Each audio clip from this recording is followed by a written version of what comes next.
With just a little bit of creativity, you can turn this ordinary pile of cardboard into a masterpiece. Now don't worry, it's not as hard as it looks.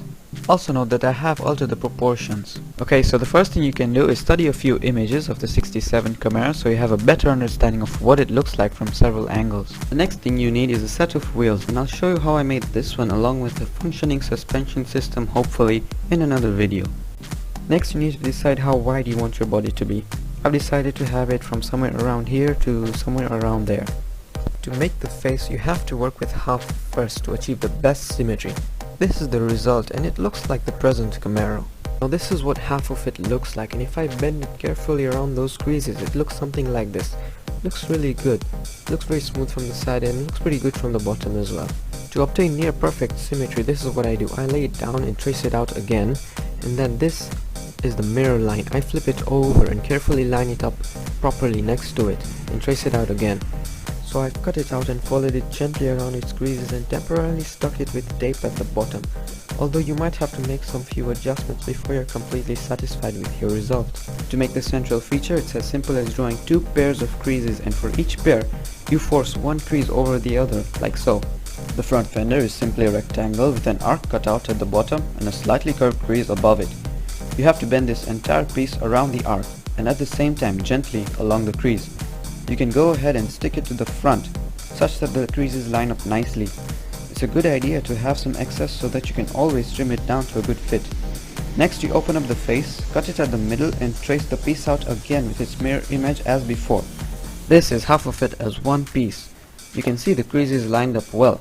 Now I can make some more adjustments, like how it fits around the wheel, before I cut it out with its other half as one piece. So this is the whole thing. I've given it a tailored arc and a temporary extension to help visualize. I've also glued in a sheet that's holding the whole thing in its correct shape. So the hood is simple. You will have to tailor the edges, and the raised central feature is again just a matter of drawing creases and forcing one over the other. The rear fender is quite similar to the front.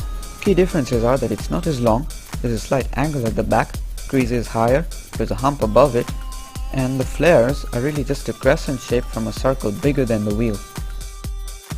The rest of the panels, such as the doors, pillars and roof, are quite straightforward, so I've gone ahead and already taken care of those along with the trunk, door and back side. The bumper is made of two strips stuck together at an angle.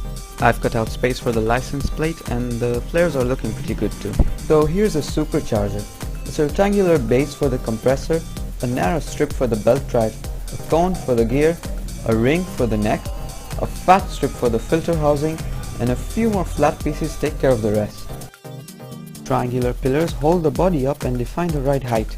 Leave it at a minimum height so that you can fine-tune it by adding triangular plates on the base. I've done that already and it moves smoothly without any interference. Okay, so the car is done. A little warning. The parts may not always turn out perfect the first time, but don't worry. You can see what looks wrong, make the appropriate adjustment by either trimming it down or adding tape to extend it. So that's pretty much it, and the great thing about this is that you can make it look like whatever you want. Seriously, you can go absolutely wild. Time for a paint job. So I sprayed 3 coats of white and added rims as well, and I thought, why stop there? So I cut out arrowheads out of tape, stuck it on the body, painted it red, and after peeling off the tape, I drooled. So guys, if you like this video, make me aware of it by hitting like. I have a whole line of interesting builds in store for you and I wouldn't want you to miss out on any of those, so you can go ahead and click subscribe as well. Also, feel free to leave me some comments. This is my first video and I'd like to know what you think. In the meantime, you can try building one of your own Camaros, or maybe even step it up a notch and build a Ferrari, although I already did that. Anyway, I'll see you next time.